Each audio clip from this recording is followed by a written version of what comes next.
जब तक उसे नौकरी नहीं मिलेगी वो यही रहेगा। हाँ, मैंने तो कहा था कि नौकरी मिलने के बाद भी यही रहे, पर मेरा भाई बहुत खुददार है। उन्होंने कहा जैसी नौकरी मिल जाएगी मैं यहाँ से चला जाऊंगा। हर दूसरे दिन उसका कोई ना कोई रिश्तेदार आ जाता है, और अब देख उसका भाई यहाँ रहने आ रहा है। अम्मी, मेरे भाई इतने बड़े शहर में कहाँ जाएंगे? मेरी भला से कहीं भी टेंट लगा के रहे, मुझे इसकी परवाह नहीं, लेकिन मैं अपने घर में मुफ्त की रोटियां तोड़ने की इजाजत नहीं दूंगी। तुम्हारी मेहनत की कमाई पे मैं मुफ्त को रोक बनने दूंगी, कभी नहीं। सांप नहीं अम्मी, अजदहे हैं, अजदहे ये। जी अम्मी, भाई पहुँच गए। हाँ हाँ, फिक्र मत करें।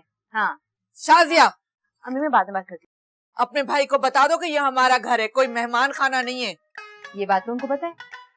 पता है, लेकिन उसे ये कह देना कि रात को खाना खाने के बाद यहाँ से 9-2-11 हो जाए, मतलब चला जाए यहाँ से। अम्मी, कुछ दिन की तो बात है। चलो हटो यहाँ से, हमने तुम्हारे रिश्तेदारों का ठेका नहीं उठा रखा। अम्मी, मेरे भाई इतने बड़े शहर में कहाँ जाएंगे? मेरी भला से कहीं भी टेंट लगा के रहे, मुझे इसकी परवाह नहीं, लेकिन मैं अपने घर में मुफ्त की रोटियां तोड़ने की इजाजत नहीं दूंगी। बहादुर, मुझे आपसे उम्मीद नहीं थी। अरे मैंने क्या कर दिया? आप जो तंदूर से रोटियां लाते वो मुफ्त की होती है? किसने कह दिया मुफ्त की होती है? 10 रुपए की एक मिलती है, अब तो 12 की हो गई है, कुछ दिनों बाद 14 की भी हो जाएगी।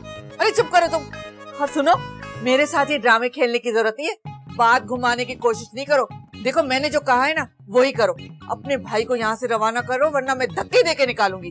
ड्रामे कर रही हो मेरे साथ? तंदूर से रोटियां। क्यों नहीं समझाती आप इनको? अम्मी को? हाँ, मैं अभी जाके समझा कर आता हूँ अम्मी को।